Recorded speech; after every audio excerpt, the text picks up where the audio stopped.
ఏముంది? విశ్రాంతి దినమును నిర్లక్ష్య పెట్టి మీరెందుకు ఈ దుష్కార్యమును చేయుదురు? అనగా దేవుని సన్నిధికి వచ్చి ఆరాధించవలసిన మనం దేవుని సన్నిధికి రాకుండా ఆరాధించకుండా ఒకవేళ మనం చేస్తే దేవుని దృష్టిలో అదేమిటో చెప్పండి? దుష్కార్యం. అర్థమవుతుందా? ఒక ఆదివారం మందిరానికి వచ్చి ఒక ఆదివారం మందిరానికి రాకుండా మానేయటం, క్రమము లేకుండా, క్రమశిక్షణ లేకుండా, దేవుడు అంటే దేవుని సన్నిధి అంటే దేవుని వాక్కు అంటే భయం లేకుండా ఎవరైతే జీవిస్తారో వింటున్నారా సహోదరి సహోదరులు? దేవుని దృష్టిలో దుష్కార్యము చేస్తున్నారు. యూదులకు విశ్రాంతి దినము శనివారం. ఆ తదుపరి యేసుక్రీస్తు మరణించి తిరిగి లేచింది ఆదివారం. ప్రభు దినము అనే ఒక నూతన దినము ప్రారంభమైంది. ఎందుకని? మన విశ్వాసానికి ఆధారము యేసుక్రీస్తు యొక్క జన్మ కాదు, యేసుక్రీస్తు యొక్క మరణము కాదు. మరేమిటి?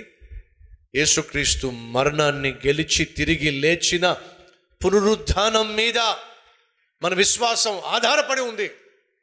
ఎంతోమంది జన్మించారు, యేసు అలాగే జన్మించాడు అని అంటారు వాళ్ళు. ఎంతోమంది మరణించారు, యేసు కూడా మరణించాడు అంటారు వారు. కానీ ఎంతోమంది తిరిగి లేవల, ఒకే ఒక్కడు తిరిగి లేచాడు.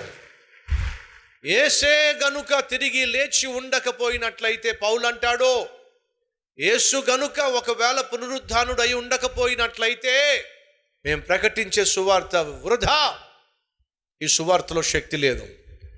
అనగా నా విశ్వాసానికి ఆధారము యేసుక్రీస్తు యొక్క పునరుద్ధానం. ఆ పునరుద్ధానమే మన విశ్వాసానికి ఆధారం కనుక పునరుద్ధాన దినమైనటువంటి ఆదివారాన్ని ఏమన్నారంటే ప్రభువు దినం. ప్రకటన 1వ అధ్యాయము 10వ వచనము ఏముంది అక్కడ? ప్రభువు దినమందు. ఏ దినమందు? ప్రభువు దినమందు ఆత్మవశుడునై ఉండగా. ప్రభు దినము అని అర్థం ఏమిటి? ఆదివారం. ఆదివారాన్ని ప్రభువు దినముగా పిలిచారు. శనివారము విశ్రాంతి దినము. మన విశ్వాసానికి ఆధారము యేసుక్రీస్తు పునరుద్ధానమే గనుక ఆదివారం కూడా శిష్యులు దేవుని సన్నిధికి వచ్చి ఆరాధించడం ప్రారంభించారు. క్రైస్తవ విశ్వాసులుగా వారి విశ్వాసానికి ఆధారమైనటువంటి క్రీస్తు పునరుద్ధానాన్ని దృష్టిలో పెట్టుకొని పునరుద్ధాన దినమందు ఆదివారం దేవుణ్ణి ఆరాధించడానికి వాళ్ళు దేవుని సన్నిధికి వచ్చారు.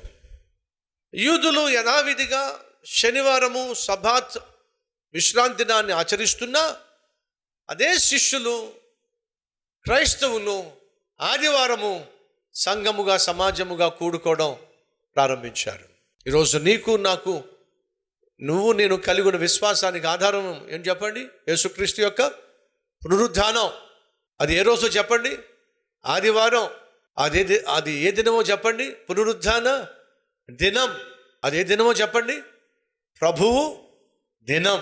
కాబట్టి ప్రభువు దినాన్ని మనం నిర్లక్ష్యం చేయడానికి వీల్లేదు. నెహెమ్యా అంటున్నాడు, ప్రభు దినము లేదా విశ్రాంతి దినమును నిర్లక్ష్యము చేసి దేవుని దృష్టిలో ఇంత దుష్కార్యమో ఎలా చేస్తారు మీరు? అది ఆనాడు నెహెమ్యా ప్రశ్నిస్తున్నాడు. అంటే అర్థం ఏమిటి? ఎవరికి కూడా దేవుని ఆరాధించాలని కానీ, దేవుని సన్నిధికి వచ్చి ప్రార్థన చేయాలని కానీ, ఒకరికొరకు ఒకరు విజ్ఞాపన చేయాలని కానీ, మొక్కుబడులు చెల్లించాలని కానీ, దేవుని వాక్యం విని విశ్వాసాన్ని పెంపొందించుకోవాలని కానీ ఆ రోజు వాళ్ళు ఆత్మీయత పట్ల శ్రద్ధ చూపించలేదండి. కాబట్టి దుర్భర పరిస్థితి, దుస్థితి. ఆ తర్వాత ఏమంటున్నాడు చూద్దాం రండి. మీ పితరులను ఇట్లు చేసి దేవుని యొద్ద నుండి మన మీదికిని ఈ పట్టణస్థుల మీదికిని కీడు రప్పింపలేదా? దేవుని సన్నిధికి వచ్చి ఆరాధించవలసినటువంటి యూదులమైన మనము, మన పితరులు ఇలాగే అఘోరించారు. దేవుని విశ్రాంతి దినాన్ని నిర్లక్ష్యం చేశారు. దానివల్ల మన మీదకు కీడొచ్చి పడింది. మన కుటుంబాల మీదకు కీడో, మన పట్టణం మీదకి కీడో వాళ్ళు తీసుకొచ్చారు. ఇందాక మనం ఏం చదివాం? దేవుని మందిరానికి వచ్చి దేవుణ్ణి ఆరాధించవలసిన మనము దేవుణ్ణి ఆరాధించడానికి సమాజంగా కూడుకోకపోతే అది దుష్కార్యమో.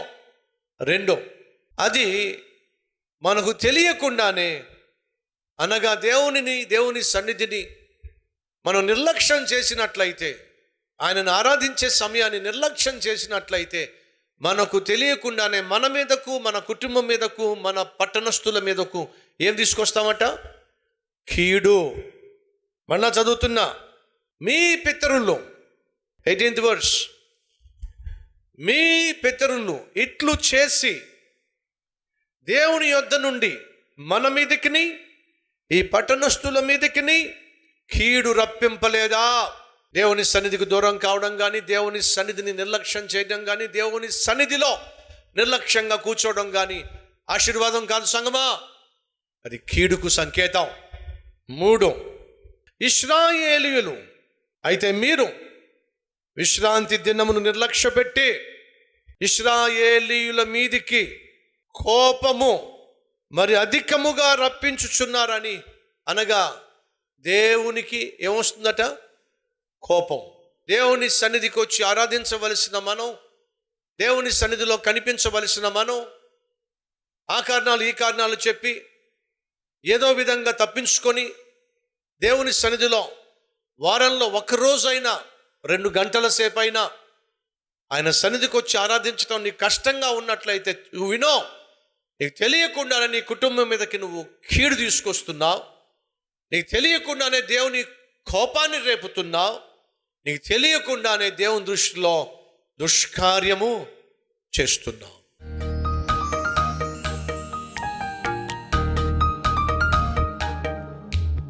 యేసయ్యా, యేసయ్యా, ఎక్కడ మేము వెనకబడ్డానికి వీల్లేదు నాయన, ఎక్కడ నాయన మేము ఆగిపోవడానికి వీల్లేదయ్యా. మరింత శక్తిని మాకు ఇవ్వండి, ఆత్మీయతను మాకు ఇవ్వండి, ప్రార్థన ఆత్మను ఇవ్వండి, ఉపవాసం ఉండి ప్రార్థన చేసే మనస్సును ఇవ్వండి, పట్టుదల మాకు దయచేయండి. నశించిపోతున్న ఆత్మల పట్ల నాయన మరింత నాయన భారాన్ని మాకు ఇవ్వండి నాయన. ఆ ప్రార్థన ఆలకించమని, మీ నామాన్ని మహిమపరచుకోమని యేసు నామం పేరట వేడుకుంటున్నాం తండ్రి, ఆమేన్.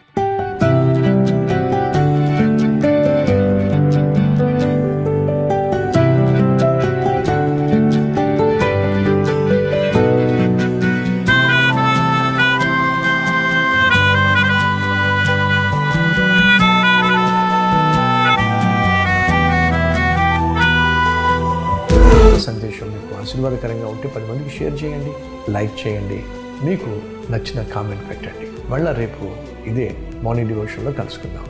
షలోమ్.